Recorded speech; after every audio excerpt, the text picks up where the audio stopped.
E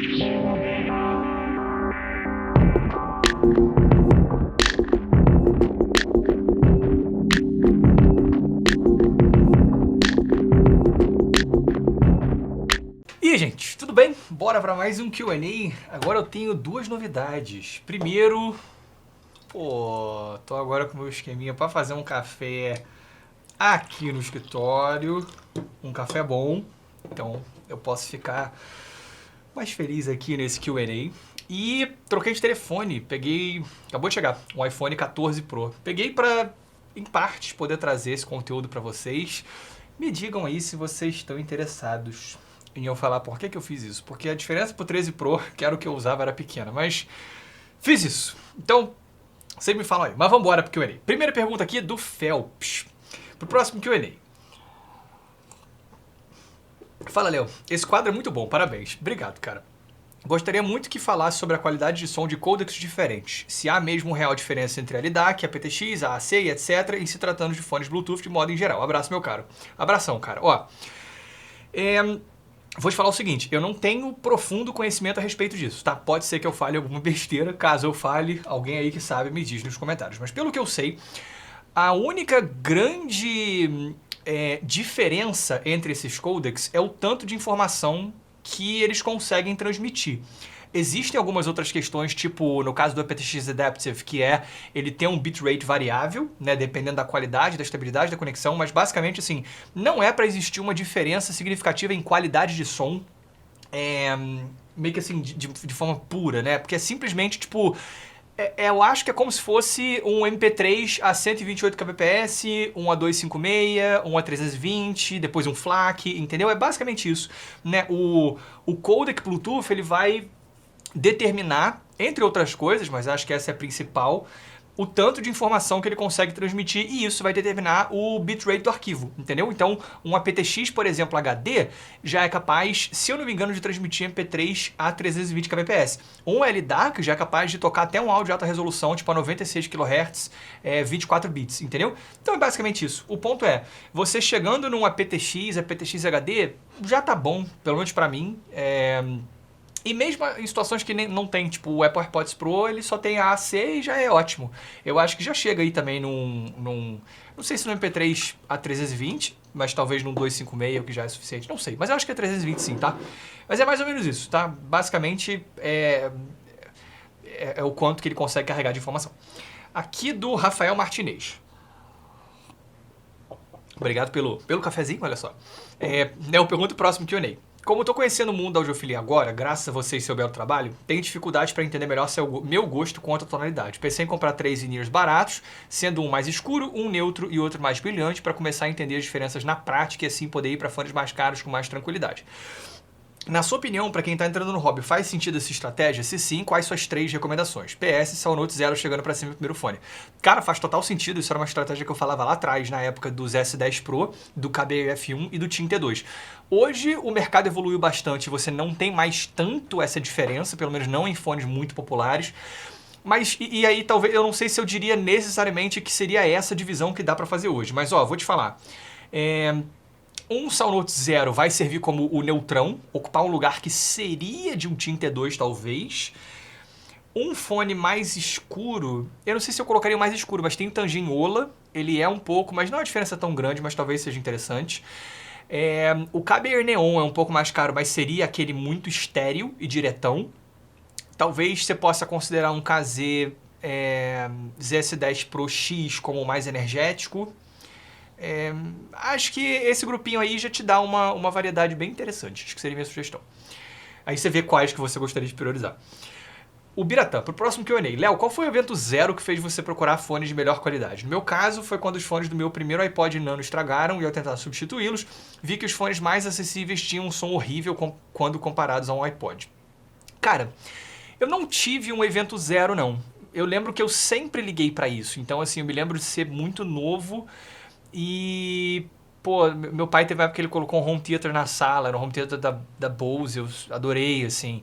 Eu acho que, assim, desde que quando eu comecei a conseguir comprar um fone de ouvido, mesmo quando eu ainda dependia financeiramente da minha família, tipo, eu era novo, tinha, sei lá, 15 anos e viajava, sempre, tipo, quando teve o iPod, Menos até que isso, cara. Eu era muito novinho, eu pegava o fone do Discman da minha mãe, porque a qualidade de som era melhor, eu achava, né, do que a do meu. Então eu não tive o evento zero, cara. Isso é uma coisa assim que eu me lembro desde que me conheço por gente. Benlip, pro próximo Q&A, qual o seu critério de quando comprar fone usado e quando comprar um novo? Tenho vontade de pegar o 800S, mas dá muita dó de gastar o valor cheio. Aliás, até gostaria de aproveitar sua opinião se manter o 800S e o Edition X seria muito redundante. Começando por isso aqui, não acho que seria redundante. Os dois são fones um pouco analíticos, mas assim, o 800S é muito mais espacial, então... eu acho que eu me desfaria do Edition XS para pegar uma coisa um pouco mais distante. Não é que não dê para eles serem complementares, até acho que podem ser, mas são diferentes. Eles são diferentes, mas não são opostos, entendeu? Se você pegasse tipo um 800S, um fone da Grado, por exemplo, ou um fone, sei lá, tipo um fechado da Fostex, ou um Audeze LCD2, aí você ia ter uma coisa muito diferente, entendeu? Agora, meu critério, quando comprar usado, quando comprar um novo, cara, depende muito, sinceramente. Eu acho que é muito de disponibilidade financeira, assim. Eu vou até além, cara, e assim, quando eu compro... Hoje em dia é muito raro eu comprar fone porque eu recebo muita coisa, né? Mas quando eu comprava... Era muito raro eu comprar fone novo, cara. Acho que 90% das vezes eu comprava fone usado. Porque, pô, você pega nos classificados do Redfi, por exemplo, na época, quando era mais fácil importar também, muitas vezes fazia muito mais sentido, entendeu? Você pegar um fone usado, tipo, numa qualidade, numa condição boa, e ainda assim ele ia sair muito mais barato do que um novo. Então, quanto mais um fone nessa pegada de 800S, putz, eu iria no usado tranquilo, cara. O Marcelo Dozecchio. E aí, cara? Agora... Para a próxima live você vai estar presente, tá? Léo, poderia falar um pouco a respeito de chips de DACs? Por exemplo, vejo na gringa algum consenso de que AKM são os melhores chips, mas costumam ser quentes, e os SS costumam ser neutros. Onde entra um CS nessa discussão? Recebi hoje o microfone game do disco que comprei depois da live. Com isso, o disco 2 se tornou meu fone para as escolas do trabalho. Que maneiro, cara. Fico feliz. Então, Marcelo, cara, em tese, não deveria haver diferença entre chips de DACs, porque o que eles fazem é uma coisa puramente científica e lógica, entendeu? É pegar um fluxo, né, um bitstream, e transformar em ondas analógicas, né? Em tese, o DAC teria que ser absolutamente neutro e transparente na hora de fazer isso, entendeu? Eu acho que sim, que pode acabar acontecendo coisas. Por exemplo, os chips da ESS tinham uma característica que chamava ESS Ramp, que é tipo um aumentozinho de distorção numa determinada faixa que fazia com que eles tivessem alguma coisa, de acordo com muitas pessoas, um som meio esquisito. Eu vou te falar o seguinte, eu acho que talvez essa discussão seja um pouco exagerada, porque eu não acho que as diferenças sejam significativas. Hoje a maioria dos DACs consegue contornar esse ESS Ramp. E mesmo se não contornasse, assim, eu acho que tem muitos outros fatores num DAC que vão contar muito mais do que o chip em si, né? Que é a implementação de um estágio analógico, né? O amplificador, né? O DAC, ele é muito menos influente na qualidade de um sistema do que o amplificador. Então, eu acho que esse é um assunto meio exagerado no hobby, sinceramente. Eu acho que, assim, eu nem olho pra isso. Quando eu vejo um DAC, avalio um DAC, recebo um DAC, eu tô nem aí pro chip que ele usa. André Leal, obrigado pelo cafezinho. Próximo Q&A. Como é possível que o Cuba tenha um som superior via Bluetooth em relação ao Confio, como está dito no site da Cuba? Pelo uso de um DSP que aplica correções via software. Dá uma olhada nesse vídeo aqui que eu explico isso melhor. Caixeta, salve Léo, boa noite, tudo bem? Cara, entrei pro hobby por sua causa, sempre gostei de música.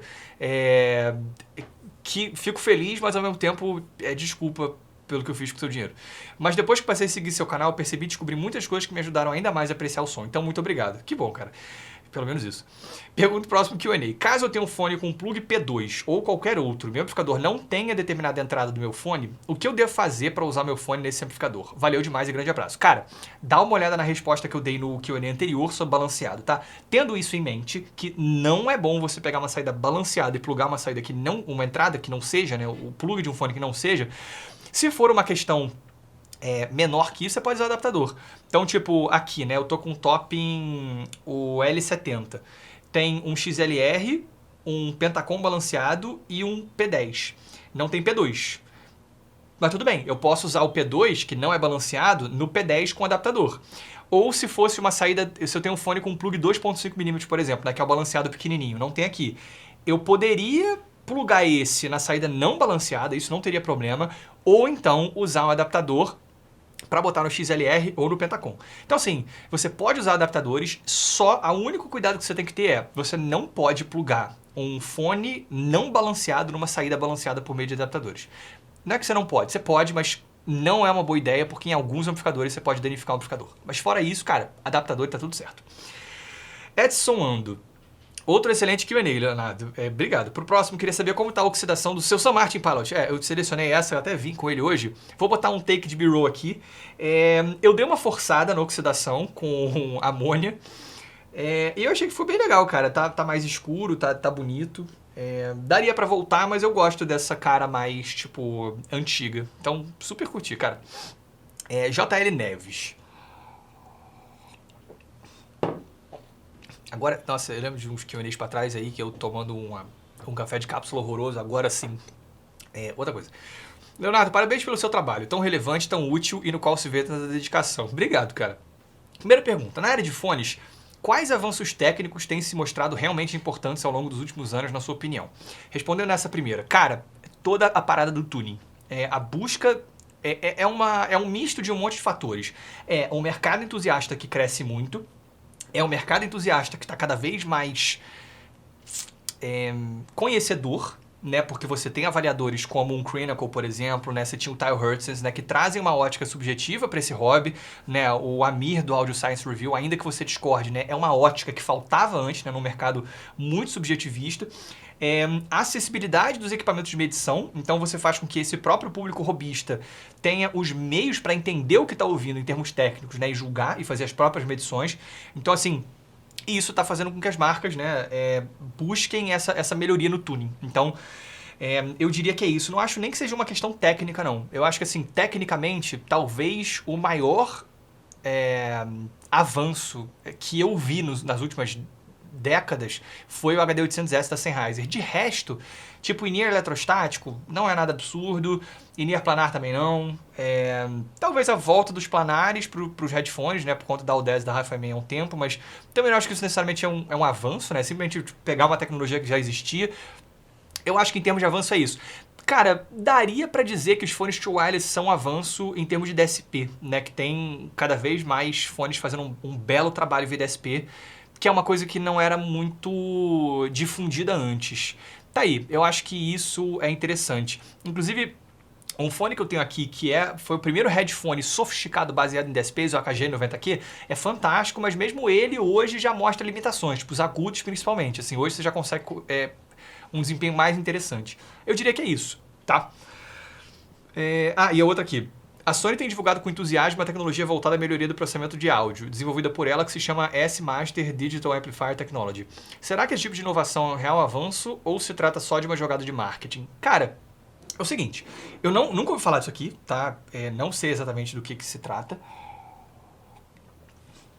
mas eu tendo a achar que sim, essas coisas podem ser legais e podem ter algum avanço, mas eu sou sempre um pouco cético. E não é que eu ache que muitas vezes essas coisas sejam jogadas de marketing, nem é por aí não.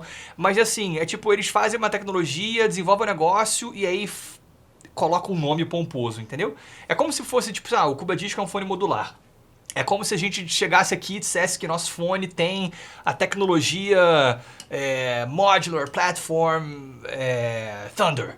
Você tá entendendo? Tipo, aquilo, cara, ele é modular, isso traz benefícios, isso é maneiro, mas assim, não é necessariamente um negócio que tem um nome Mega Master Blaster, sabe? Essas coisas aqui eu acho que pega um pouco aí de vez em quando, sabe? De tipo, desenvolver essa tecnologia, pode ser que seja legal, pode ser que seja imperceptível, mas eu vou botar um nome aqui pra poder divulgar isso aqui que é um diferencial, entendeu? E não necessariamente é uma parada tão determinante assim pro som. User, algum código aqui, com mais um cafezinho, muito obrigado. Perguntinha próxima. Oi, Léo, na paz? Espero que sim. Então, comprei o Cuba Lite recentemente, gostaria de saber se você recomenda o uso do Foze Q4 Mini, já até comprei com o Cuba e com o KZ-CRN. Te acompanho há uns aninhos aqui, gosto do seu trabalho, com os vídeos de uma qualidade impecável, conteúdo que amo. Sou iniciante aqui nesse mundão de audiófilos. Que bom, cara. Obrigado, fico muito feliz. É muito difícil responder porque, assim, eu não acho que um disco Lite, né, ou muito menos um KZ-CRN, exijam um amplificador de DAC. Mas depende do que você tem como ponto de partida. Então, assim, se você tem, por exemplo, um notebook que tem uma saída fraca, cara, você vai ter upgrade bom, né? Ou algum que tenha muito ruído de fundo, sabe? Eu acho que é muito mais assim, se você tiver, no caso desses fones, né, que são fones que não são particularmente exigentes, se você tiver um problema com o que você tem, aí pode ser necessário até. De resto, pode ser que você tenha alguma melhora, mas de novo, né, muito com base no teu ponto de partida, entendeu? É por aí. Aqui, Márcio, com mais um cafezinho. Tentativa 3. Fala, Léo, parabéns pelo inquestionável sucesso. Obrigado. E é só o seguinte, óbvio, quando as pessoas, enfim, pagam alguma coisa, essas perguntas, não tem nem como não responder, né? Então, assim, não é que eu esteja priorizando. Ou, né? Não tem como não priorizar, mas a pessoa tá pagando, né? Tipo, aí eu vou... É claro que eu vou acabar priorizando, né, as pessoas que, enfim, acabam fazendo isso. Então, muito obrigado, Márcio, pelo mais um café aqui. Fala, Léo, parabéns pelo inquestionável sucesso. Obrigado. Com que frequência você cita a diferença técnica entre headphones abertos? Com frequência eu cito a diferença técnica entre headphones abertos e fechados, mas ficamos sem modelos já abertos para progredir no hobby. Além do disco 1, tem o Superlux HD 668B com almofadas maiores e gosto muito do arejamento dele para eletrônicas e rocks.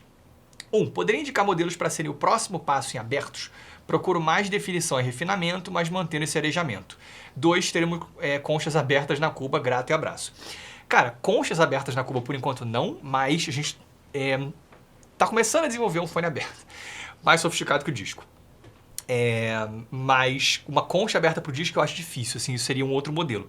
Agora, modelos para serem o próximo passo em abertos, né, com mais definição e refinamento, cara... Só tenha em mente que o Superlux especificamente é um fone que tem muito agudo alto. Então, assim, vai ser difícil você achar alguma coisa com a mesma sensação de arejamento, assim, de tipo, frequência muito alta, tá? Agora, eu diria que um Philips SHP 9500 pode ser um caminho. É um fone um pouco mais analítico, mas eu acho ele mais aberto que o Superlux. E acima disso, um Hi-Fi Man H400SE. Eu acho que seriam as minhas duas indicações de fones abertos, assim, tipo, imediatamente depois. Aí eu acho que só mais caro. Talvez o quê? Um Sennheiser HD 560S pode ser maneiro também.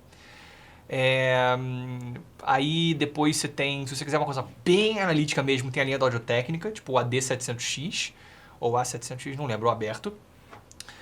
Tinha mais alguma coisa que eu... a KG com o K701.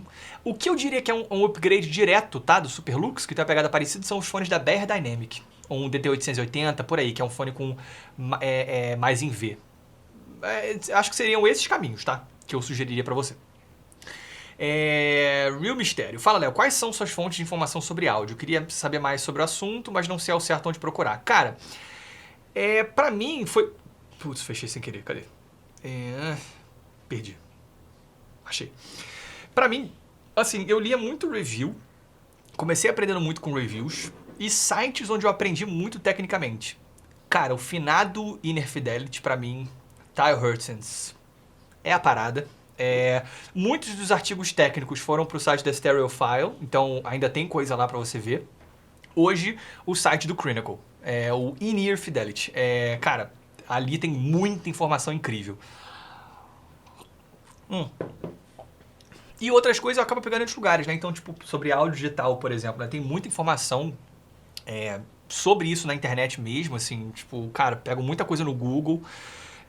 Mas seria isso, assim, se fosse pra falar, tipo, duas fontes fortes, né, de conhecimento, eu diria que é o site do Crinacle e, hoje em dia, o Stereophile, se você ir pros artigos do Tile Hurtens. User... também tá com código. Léo, sobre a questão 1, será que eles estão confundindo palco sonoro com recorte e tridimensionalidade? Pois as camadas são mais importantes na percepção de distâncias. Isso com relação à pergunta anterior do Q&A anterior, né? Primeira pergunta. Cara, é possível. Até porque, de novo, essas palavras que a gente usa, né, esses jargões, nada mais são do que maneiras de você tentar traduzir sensações em palavras, né? Sensações para as quais não existem palavras objetivas, né? Porque eu estou falando de sensação, então tem que ser descritivo. São essas percepções são o resultado de diversos estímulos que a gente às vezes nem sabe quais são, né? Não consegue apontar o dedo e falar, é por causa disso aqui, disso, daquilo. E a maneira como cada pessoa vai sintetizar essas percepções, né, e transformar em palavras pode ser diferente. Então, pode ser sim, tem muita confusão, até porque são muitos termos, às vezes, usados de maneira intercalada. Então, sim, acho que é total possível. A Uzimeri. Léo, me pareceu que a almofada superior do arco Bluetooth é mais cheinha que a do normal. Ela é mais confortável? Se sim, haverá uma versão do arco normal com essa almofada nova? Na verdade, a parada é a seguinte, cara. Ela é mais cheia que o normal, mas ali não é só acolchoamento, não. Todo o circuito do fone Bluetooth tá ali no arco, né? Tanto que é o arco Bluetooth. Então você troca o arco e transforma um fone num fone Bluetooth. Então a bateria tá ali dentro, a placa de circuito impresso, os botões, tá tudo ali, entendeu? Então assim, ele até tem um pouco mais de acolchoamento do que o disco normal, mas não é aquilo tudo. Todo aquele espaço ali é porque a eletrônica tá ali dentro, entendeu? Ô Lilusca, próximo Q&A. Fala, Léo, tranquilo? Até que ponto o filtro altera o som do in-ear? Ou só tem apenas a função de filtrar material sólido líquido? Não, cara, altera muito. O filtro é meio que uma última etapa que pode filtrar certas frequências, sim. Então, pode ser, vai depender do fone, né? Pode ter fone que tem filtro só para proteção do falante e tem fone que vai ter filtro porque é um filtro acústico mesmo, entendeu? É que nem você botar um tecido na frente do que você fala. Se for um tecido muito grosso, frequências agudas, por exemplo, não vão passar. Então, eles podem sim exercer função no tuning de um fone. Grande Léo, sobre ponteiras avaliações, do Thiago Valese. Quando você avaliou o T2, você considerou ele melhor para o seu gosto com ponteiras de espuma. Quando você ou a comunidade avalia um fone, o ideal seria avaliar um fone como ele foi concebido ou você sempre teste diversas ponteiras? Vou respondendo em parte, porque são várias perguntas, tá? Eu sempre avalio como o fone vem. E o Team T2, ele vem e vinha com, ou pelo menos vinha com ponteiras de espuma também. Então aquilo ali era parte do fone, né? Eu acabei de gravar a avaliação do T2 DLC, não sei se esse vídeo aqui vai sair antes ou depois, e ele vem com ponteira de espuma. Então, eu acho sim, eu concordo que o ideal é que você teste como o fone vem, né? Como ele é, não como ele poderia ser. Para avaliar a diferença de um in-ear em relação ao outro, supostamente não deveríamos usar sempre a mesma ponteira para ser mais técnico na avaliação? Não, porque as ponteiras podem fazer parte do tuning de um fone, né? Elas fazem parte de um projeto. Então, o fone foi concebido muitas vezes com aquela ponteira, então a sonoridade dele foi feita para aquelas. Não quer dizer que você não pode melhorar com outra ponteira, porque pode ser que uma outra ponteira traga uma alteração que é subjetivamente melhor para você, mas para mim, eu sou a favor de usar tipo, o fone como ele vem, entendeu? Mudar a ponteira para mim não seria tão diferente assim conceitualmente de mexer no cabo, e aí eu vou falar sobre aspectos físicos do fone com um cabo diferente, entendeu? Tipo, mas aqui não é o cabo que vem com ele, né? Ou de eu usar um equalizador, entendeu? Tipo, cara, eu não posso pegar um fone usar com equalizador, porque eu não vou estar falando de como o fone é, né? Eu tô falando de como ele é depois que eu mexi em um monte de coisa. A ponteira pra mim tá aí. Ou os audiófilos puristas consideram as alterações de ponteiras, filtros, chaves, almofadas não original, menos herege... menos herege do que as equalizações. Isso eu concordo, mas eu acho que é bobeira. Tipo, aquele preciosismo que na prática não faz muito sentido, entendeu? Até pra mim, né? Eu tenho um pouco disso, assim, tipo, não vou mexer, eu gosto de ouvir como é, mas é besteira, sabe? Então, sim, são, tipo... As pessoas acham mais ok você mexer nisso do que equalizar. Sendo que equalizar muitas vezes vai dar o mesmo efeito ou parecido. E uma dúvida extra sobre o T2. Você considera o JK4U Pro um upgrade do T2 na casa dos $200? Não, acho que o tuning é muito diferente. Pergunto isso porque é uma tonalidade que me agrada bastante e quero saber para qual caminho seguir quando for dar um passo mais alto nessa linha. Por isso aquela sugestão de tabela de upgrades em linha de assinatura. Gosto dessa sugestão. Agora, um fone que eu considero um upgrade do T2 com um tuning parecido, na casa dos $200, cara, talvez o Moondrop Cato, não tanto, mas eu tenha a ver. Eu vejo semelhança. Eu diria que talvez pudesse ser o Cato. Talvez até alguma coisa um pouco mais analítica, mas o Cato. Max Legend. Claramente em fones gamer o som é melhor, pois tem LEDs RGB que aumentam o FPS e a taxa de bits que o DAC consegue entregar. Tem razão, da mesma maneira que LED dá mais FPS em jogos, isso é um fenômeno que muito pouca gente conhece, mas quando você tem um fone com LED, você quintuplica a profundidade de bits do seu arquivo, entendeu? Então se você estiver ouvindo um arquivo tipo 96 kHz e tipo 32 ou 24 bits, você vai triplicar os bits, entendeu? É um fenômeno que acontece por causa do RGB. Então fica aí a dica para quem gosta muito de bits, você bota um LED RGB e você quintuplica, entendeu? Alisson Moraes, pro próximo Q&A. Fala, Léo, como sempre, incríveis os seus vídeos. Obrigado, cara. Queria uma indicação de in-ear que seja mais neutro na faixa de preço de 100 a 150 dólares. Tenho o Tanzu ZX1 e curti muito, mas achei bem energético, que me agrada. Mas queria contrapor com algo mais técnico e neutro. Também tem o Cubadisc com as pads híbridas. Que bom, cara, legal. Cara, 100, 150 dólares, eu diria que talvez uma coisa bem neutrona seria um Etimotic R2 SE. Eu acho que tá nessa faixa. E algo mais técnico neutro, sem ser o ZX1. Se você pegar mais técnico e neutro, ainda diria que um Moondrop Kato ou um Seek-Real Airship. Ou até menos de 150 dólares, cara, um Duno Titan S. Vai no Duno, cara, você vai gastar menos e vai ter um fone que eu acho que é uma pegada que vai fazer um belo contraponto com o ZX1. Vai nele, cara, não gasta 100, 150 não, gasta 70 e vai no Titan S que você vai ser feliz, eu acho. Ricardo Latosh. Com um cafezinho. Buenas, mestre, tudo certo? Dúvida, para sistema de caixas até 2500. Estou procurando algo mais neutro e detalhado para o quarto, não conheço muito dessas caixas, minhas opções são Edifier MR4, JBL Soundstage A130, Edifier R2000DB, até logo. Cara, essa é difícil responder porque eu nunca testei nem a JBL nem a R2000DB, então não consigo muito te ajudar, mas eu posso falar pelas MR4, que são caixas que eu adorei, então eu acho que pode ser bem interessante. Eu não sei se até 2.500 você consegue talvez umas S1000 usadas. Acho que vale pesquisar se você conseguir. S pode ser bom. Você também prefere o som do Cuba com as pads de camurça ou sou só eu? Acho que o fone fica com um som mais macio, com um grave mais redondo e também melhora a ergonomia no meu caso. Cara, eu pessoalmente prefiro com a XL, sinceramente. Eu gosto também das híbridas do Light, eu acho que elas têm um som bem legal. Mas é isso, eu prefiro a XL.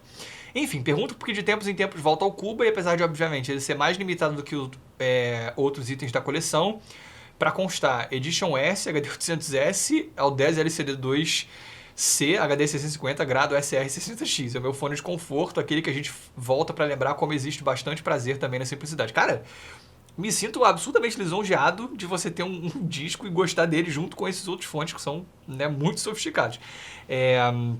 Bem maneiro, cara. Mas eu entendo o que você quer dizer e eu concordo, né? Tem muitas situações em que eu ouço coisas mais simples aqui e, cara, não me faz contestar tudo, né? Mas são coisas que eu falo assim, tipo, cara, isso aqui pode ser muito delicioso também, custando muito menos. Então eu te entendo perfeitamente.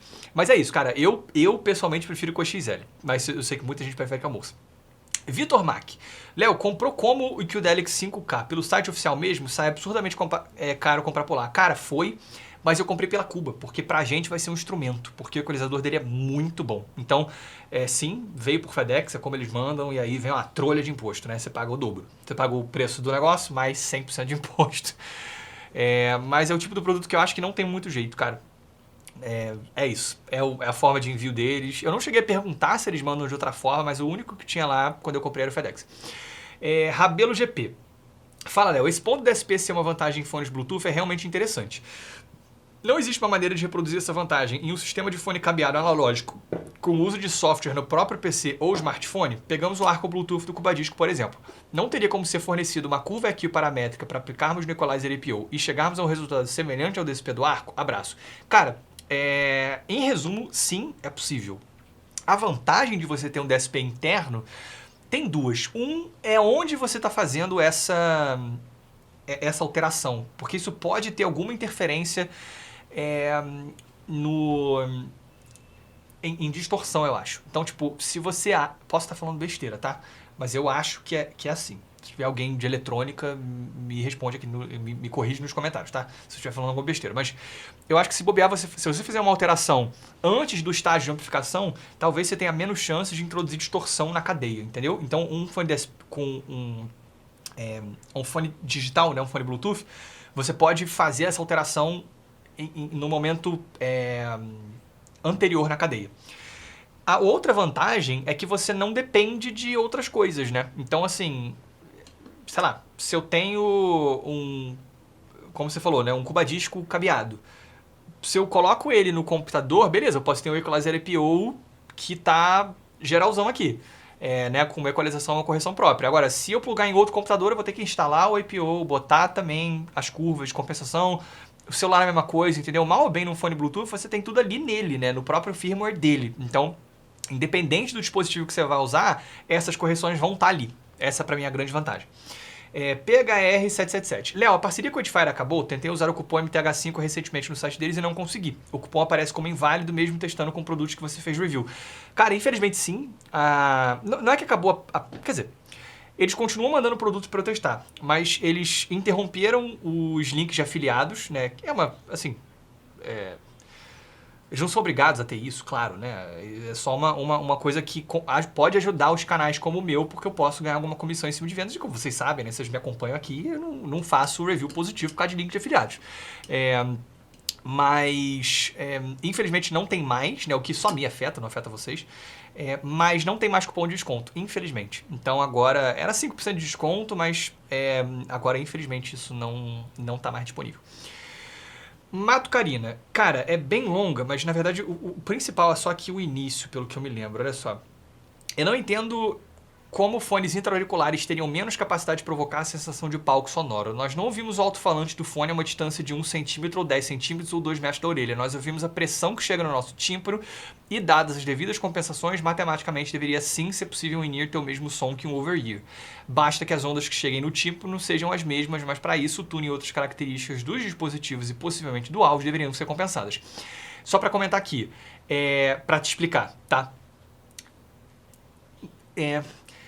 Teoricamente, sim, seria possível você ter um in-ear com um som, não sei se eu diria idêntico, mas você fazer compensações para que o in-ear soasse como um headphone, mas o problema é o seguinte, você falou, ó, nós não ouvimos o alto-falante do fone a uma distância de 1 centímetro, 10, não sei o quê, nós ouvimos a pressão que chega no nosso tímpano. Sim, o problema é que, num headphone, o som que você está ouvindo sofre interferência da pina, no in-ear, não. Então, você poderia sim fazer uma compensação para introduzir esse efeito de pina no in-ear, só que isso depende do teu ouvido especificamente, né? Você teria que modelar o seu ouvido, fazer uma HRTF que é especificamente tua, para tua anatomia, e aí aplicar essas compensações no in-ear. Isso é impossível de ser feito em larga escala, entendeu? Então, essa explicação para in-ears não conseguirem ter a mesma capacidade de provocar a sensação de palco, né? Eles são uma forma mais artificial porque eles eliminam fones, qualquer fone, ele já elimina